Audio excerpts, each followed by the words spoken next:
All right, we're back. We're on to the live podcast recording. Any podcast fans out there? There's something pretty magical about the world we live in where anybody can pick up a microphone, just start recording and start sharing their stories, flapping their big yappers, telling whatever they want to tell, and then we're listening. We're in a season and a space, I believe, where we're wanting to gather more information and hear what other people have to say. And if you haven't figured it out yet, I am one of those people who just loves to flap my big yapper. So I started a podcast a while ago, really with the intention of just sharing ideas and thoughts that I had on my mind, and started interviewing people that I think are amazing and have really valuable things to share. So you're going to get to know our guest, Heather Colwell, here in a moment when I do the official intro as we start recording this soon-to-be released on all of your streaming platforms episode of the I Hardly Know Her podcast. And so let's do this. Let's make it nice and loud with some clapping to feel it. Yeah. And then we're going to sink into this recording space. Let's do it. It's the I Hardly Know Her podcast, where we activate the improv power of yes and into our conversations to spark curiosity and expand our perspectives in life. Listen in as we chat with industry leaders who share their stories and skills to help inform and inspire so we can all be better individuals contributing to a better world. And remember, you don't have to be a big deal to do big things. All right, we are back for another episode of the I Hardly Know Her podcast. Today's guest is Heather Colwell, and she is on a mission to create positive and impactful change while helping others to do the same.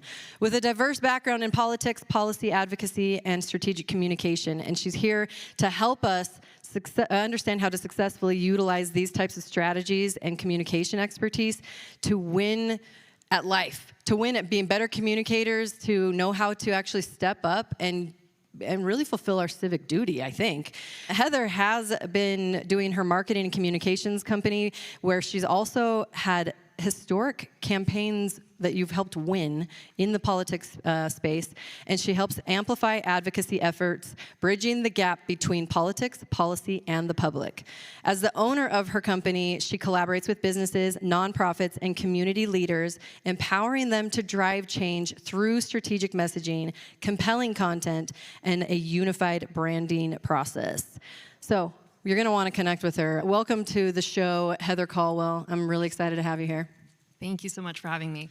So I want to just start with a story that you and I connected with a while back of how you even got into this. So take us back to young Heather and how you even got on the path of really wanting to be an effective community member. Yeah. So I first got involved.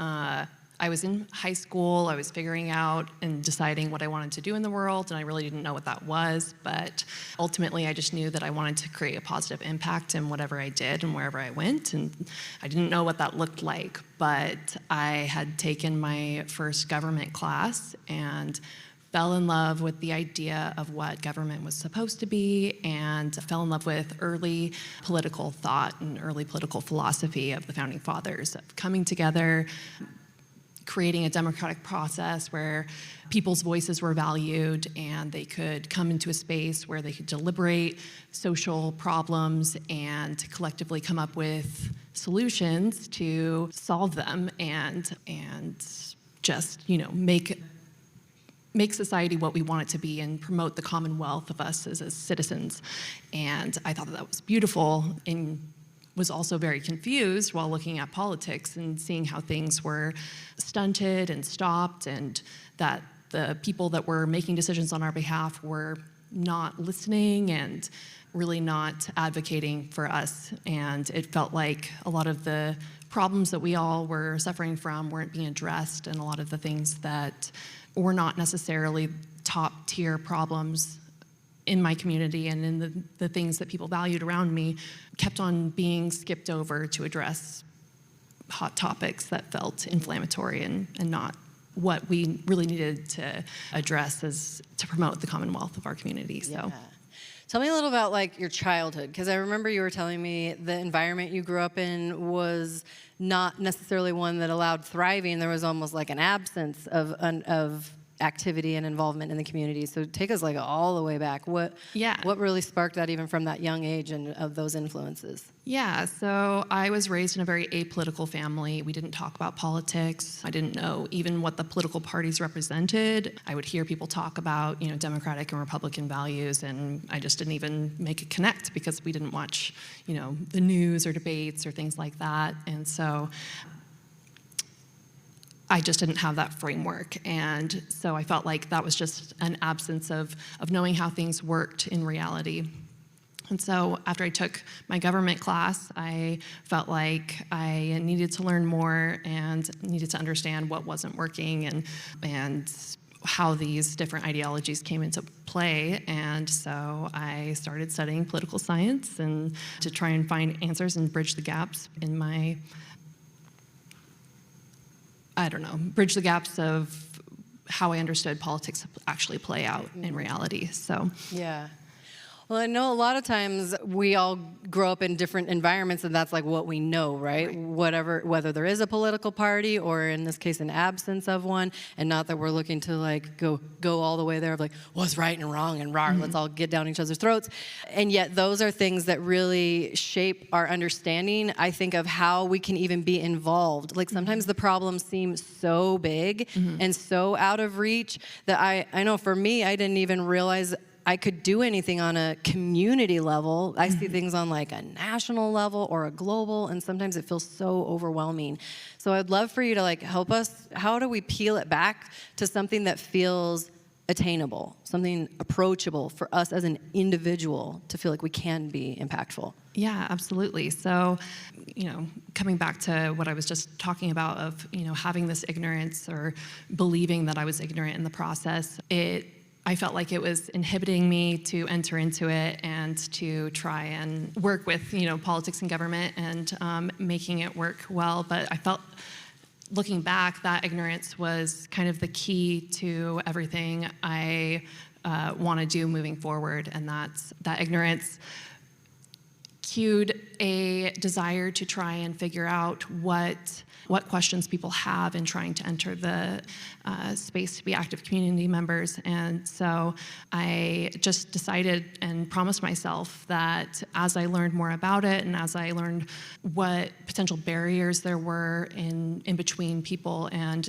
engaging, that I would focus on those to help create a smooth pathway and empower people to feel that they are an important part of the democratic process. So, because ultimately, like what I learned in government was, it's for the people, by the people. It really is a whole sense of our democracy can only function with us engaging and being active participants in the process. So where are those barriers? Where are those sticky spots? Where do people's questions inhibit them from feeling empowered to step into that space and to fulfill that role?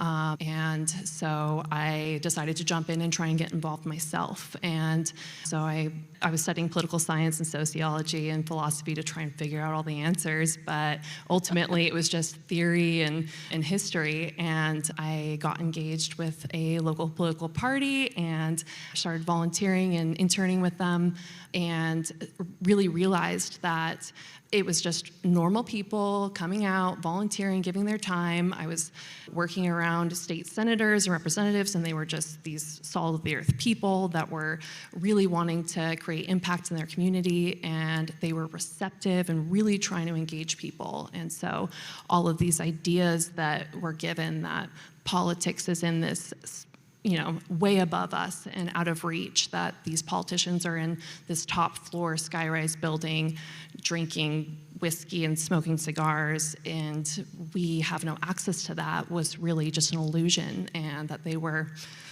calling people, like thousands of people, to try and ask them what they wanted of them, so that they could be better representatives of them in the community.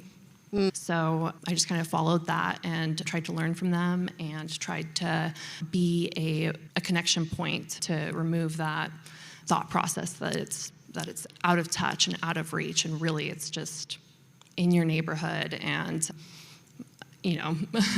all around us, really. Yeah, for sure. And I do think it's nice to know that there is is more access to stepping in than we think. We probably, in some cases, have like our guard wants to go up, especially if we don't always understand all of the issues, or we think that maybe we don't like the people. I'm sure that that's the case, that we don't always like the actual person in the different positions. Or do we always love every single person that's voted? No, right? So how do we make sure that we are staying curious and wanting to be a positive part of making progress, especially when there is a challenge? Maybe there isn't a person in that leadership position that we like or respect, and maybe we don't know them. Well, I want you to answer that, but I have a weird thing that it's going to get real weird for a second, because sometimes I get really agitated about people that I don't understand how they could possibly be doing terrible things that they do, right? Or like a horrible thing that's happening, and I really try to picture that person as a baby.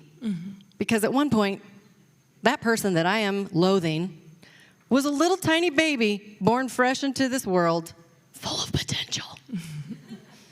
And it neutralizes my bad feelings. All of that to say, like, we need to have tools of being able to pull back from our gut reaction to want to be mad and put up a defense, and instead, like, how do we do that? How do we, like, look at what the problem is? How do we stay curious? How do we hear an opposing view and be curious, how did they get to that point of view, instead of immediately going, well, I think this, because then we know we're not going to get anywhere in the conflict, right? Yeah. How to, like, as you were in that learning space and what you've learned so far, continuing in that space, what can we do to, like, really slow ourselves down and ask more questions and go, well, if that's a real thing that exists and a real opinion, I need to lean in and learn more in order to make progress on a problem. Yeah. Ooh, there was a lot there. There's a lot of questions in there. I like to ask a hybrid 7.5 question in one. That's kind of my jam.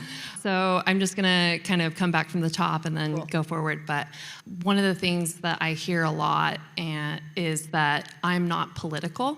And I try to kind of unpack that for people, because all politics is the discussion about issues and trying to solve them. And so when people say they're not political, that what they're saying isn't, they're addressing the idea of politics versus like what the reality of politics. And so everyone is political because they care about their community, they care about their kids, they care about the education that they receive, the roads that they drive down, they care about the water that they drink, they care about health care, they care about all these issues that are so foundational and impact every part of our lives.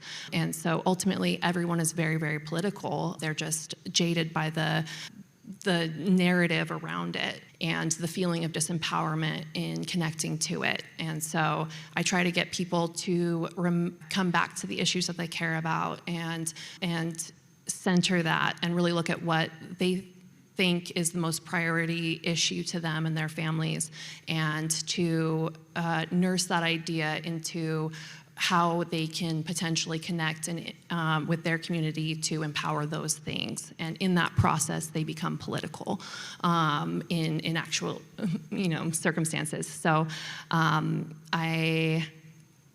yeah. Do you mind following up to? Yeah, no, that's great. It's like, so if we get to that point of saying, okay, well, let's just all accept the fact that we really are political in some way, and bringing it back to whatever an issue is, how can we be really objective then, I guess, would be the next step of, this is the thing. How do we yes and that thing and go that, yeah, this thing exists, whether I agree with it or whatever, and how do I do something with it and gather more information, maybe looking at the opposing views instead of being like, I'm only going to get the side that I feel comfortable with, right, instead of challenging what I know by listening to someone with a different viewpoint. Right. So there's a lot of different ways to connect with issues, and really we don't have to build build it all ourselves. There's a lot of organizations that are already in place that are experts in the issues that they care about. They create pathways for people to connect, and so if there's a specific issue that anybody treasures, then they can look out towards the community and find those resources to help them bridge the gaps. There's also a lot of really great information out there, and we're living in a time period where people are very, very skeptical of information, and so a lot of times people are hesitant to engage in any any source, regardless of its legitimacy or its time in the community, and really becoming nuanced in that. But ultimately, we have a framework of, the free press and journalists, and they're held to these standards to provide good information. We also have experts in our community that spend their whole lives dedicated to solving these issues, and to be open to that and to look more towards the community instead of getting caught up into the political narrative of things and the hot takes that really try and thwart the message that really needs to be said away from the experts and away from the more impartial sources of information that are definitely out there, which can be overwhelming. Yeah. Okay, so I don't think I mentioned at the top of the episode, but we're recording live at CAPTIVATE Leadership Summit. So we're hearing different opinions throughout the day, and even with the panelists, that a lot of the responsibility of good leadership starts with us. It is our responsibility to dig deep, to look in the mirror, to do whatever thing we need to do, to see where we're at, maybe touch base with ourselves, and figure out how to step into conversations in a more productive way. And it can be hard. If someone is jaded on an issue, or if they think it's hopeless, how can we inspire people to be excited to reconsider, like to not just shut down and to not just feel like it's hopeless? There's nothing I can do anyway, and then we just stay in then sometimes a really down cycle of feeling like we're just part of this big machine we have no control over. So how can we really take some ownership personally to decide we want to rise to the challenge? Yeah, I think, and we talk about this a lot in this leadership conference, but we're all leaders, whether we choose to be or whether we identify to be leaders. And it's important to take that role to heart and to understand that all of our words, actions, opinions, general energy towards things really catches fire to everybody around us. And so whether it's our children or our friends, being empowered to understand that you're a leader and that everything you do impacts everyone else is really important, especially in the political context, because information, ideas, again, spread like wildfire and influence everything else. And so taking that role and taking the idea that all of our opinions about all these issues are important, and reminding everyone that they have this platform through their local government or state government, that they can push those issues forward, that they can talk to their representatives, that they can talk to their neighbors, that they can vote, and that they really have a say, and it really, really, really matters. We just had a city council race not too long ago, and we also just redrew districts, and so there's a new district where I'm living that was between two different candidates with completely radically different ideas of how to lead the city, and it came down to 15 votes that determined the election, and they're going to do a recount, but ultimately you could, gather a group of friends and switch the leadership of Boise for several years that will heavily impact our roads, our schools, all kinds of issues. So ultimately, just talking to our neighbors, encouraging them to vote, looking at the issues right before, even if you don't have a lot of time, but just knowing that one person's vote could have been, almost 10% difference in that decision is pretty radical. So I think it's important for people to realize how one person can make a difference.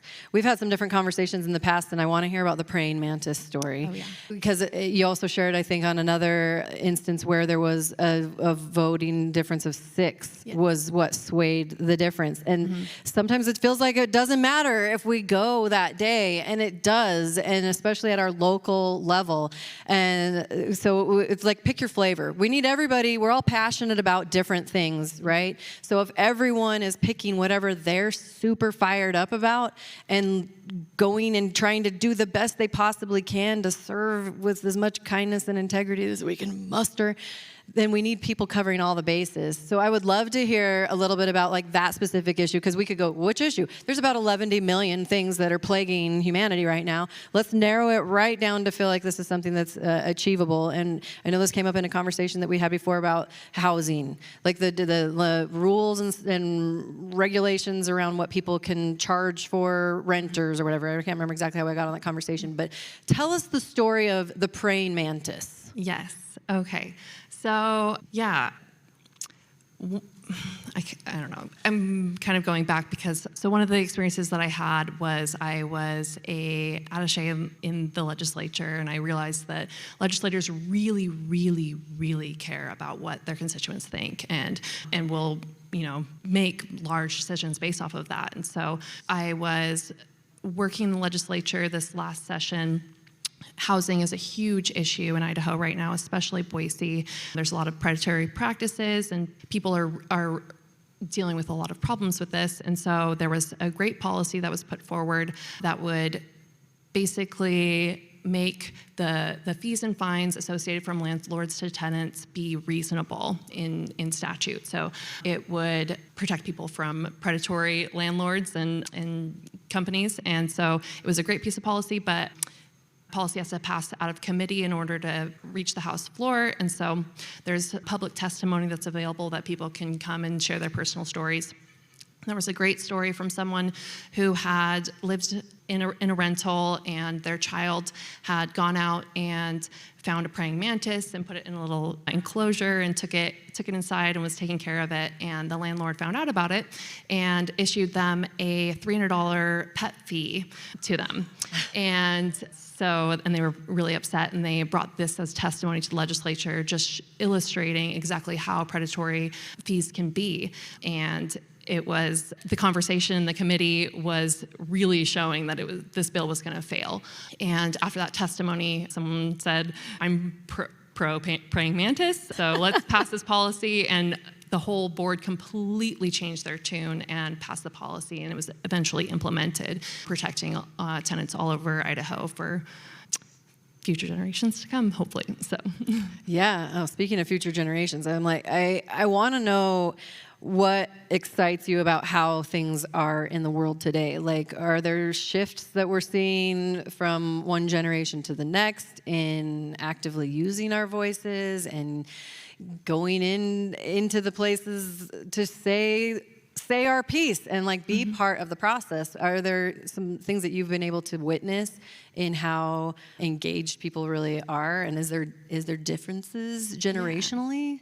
Yeah, absolutely. I think things change drastically through time. And again, like, we're in a very interesting time where there's a lot of skepticism, a lot of clouding of how the process works, but we're also in an incredibly empowered time. We live in a time where we can connect with our community really easily through social media and through other digital means, and so we really have platforms in our communities to talk about issues, to find out about information and connect people to information very fluidly and easily. And so in that way, I think we're in one of the most empowered times potentially to civically engage and become really powerful community advocates. So I think just really harnessing that, tapping into the information that's available, helping share really good information, and reminding people how accessible their government really is and how receptive their representatives on every level of government is really potent. And so I encourage people to not only take that role and take that opportunity seriously, but also encourage others too, and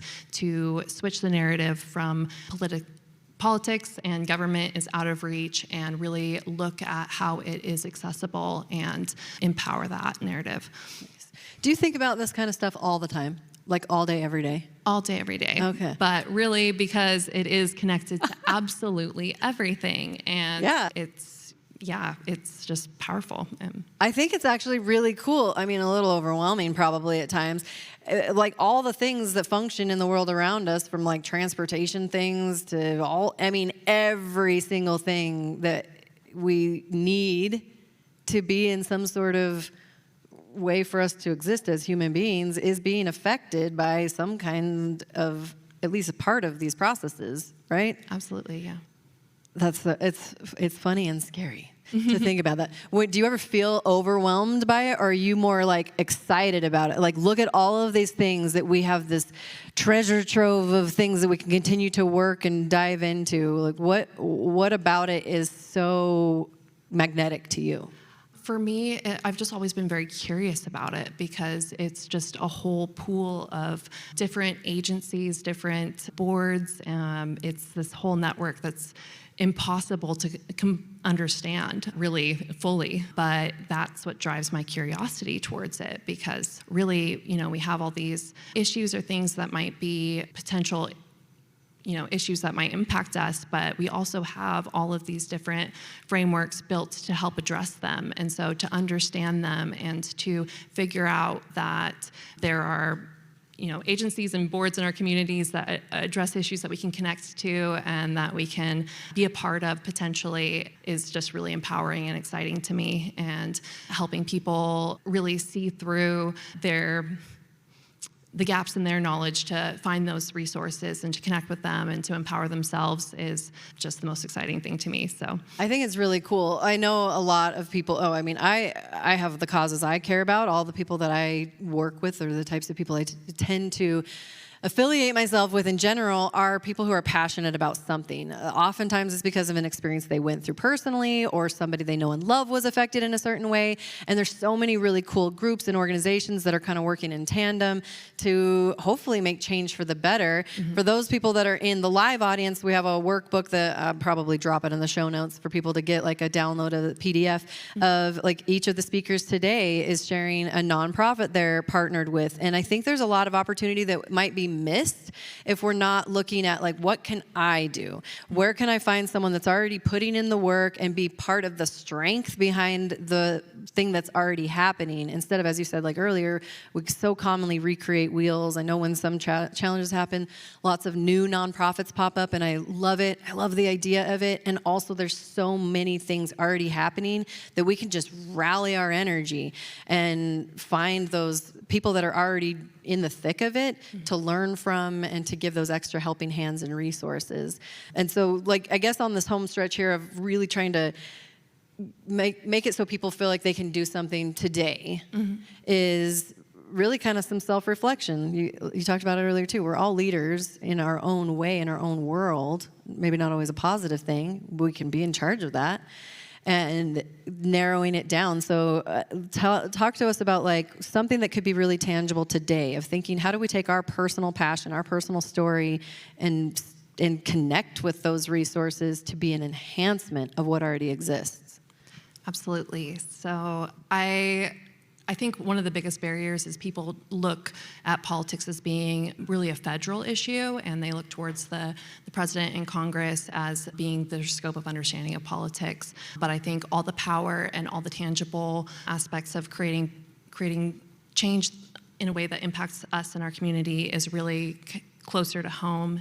And so becoming more engaged in state politics and local politics is really powerful and really important. And it's something that we can kind of shift our focus to today in order to feel empowered and connecting and making change.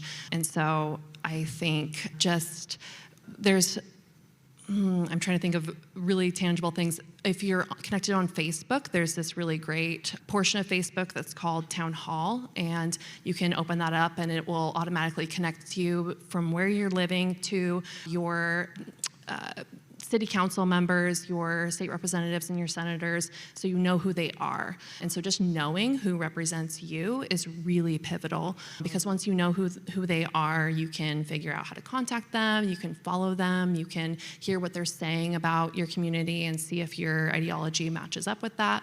And then once you do that, you can kind of understand whether they're representing you or not. And if there's an issue that comes up and you're out of alignment, you can know that you can use your voice, which is heavily considered by them, whether you know it or not, and connect with them later in the future, or when it comes down to voting time, really decide if you want to try and empower other people to represent you instead. And so if you want to get engaged and help make those changes, then come election time, you can volunteer and decide how you want politics to go moving forward. I love it. So if I'm hearing you correctly, you are saying that our individual voices do matter. They matter so much. And I don't know if you want to talk about the campaign that Sure. Okay.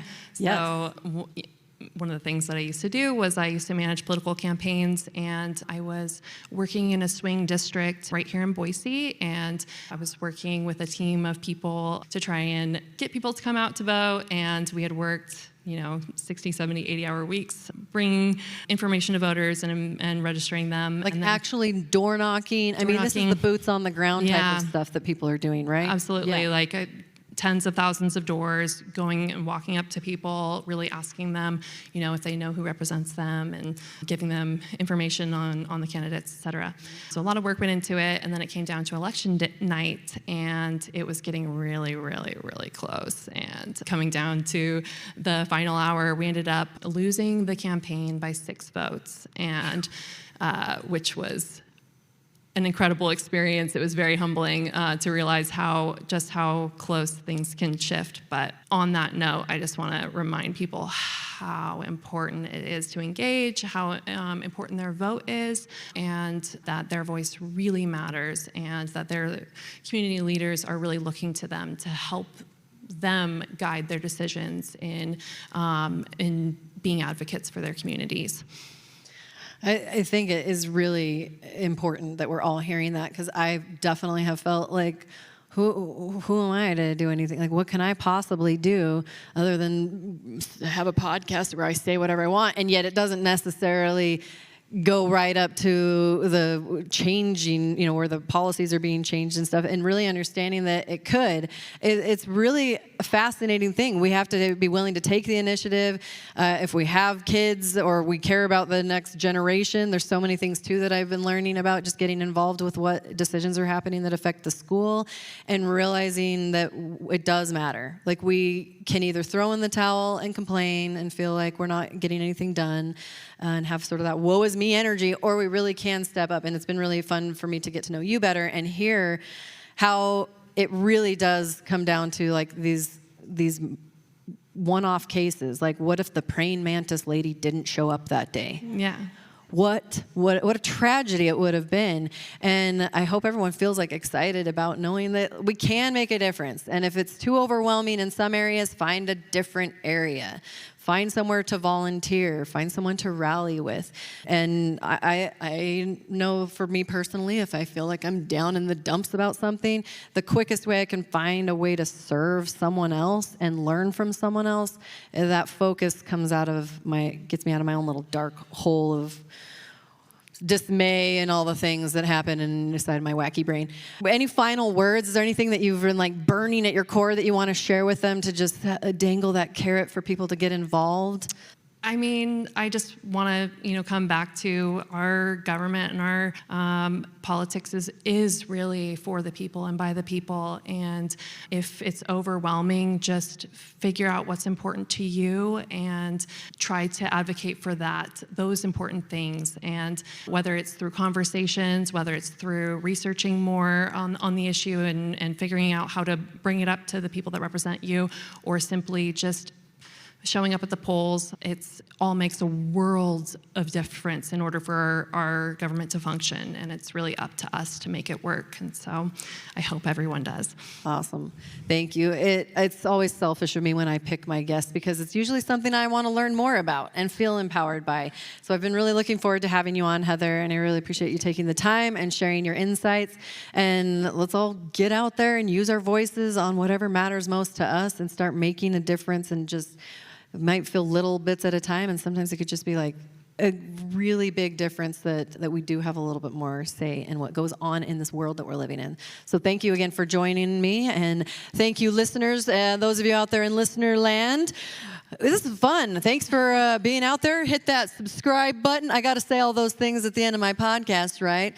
Hit that subscribe and get all the latest and greatest. If you're looking for more tips and tricks, we have a new episode of the I Hardly Know Her podcast every Thursday, where I bring on all sorts of cool guests that are sharing things they are super passionate about. And it is a constant invitation to me to continue to learn something new and feel excited about what I'm capable of, and less disgusted at my self-loathing of things I feel like I'm not not doing good enough. And I think we can all find joy in doing something a little bit better when we have new information. So thank you for sharing your insights. And that's another episode. Thanks for tuning in, everyone, to the I Hardly Know Her podcast. Thank you so much.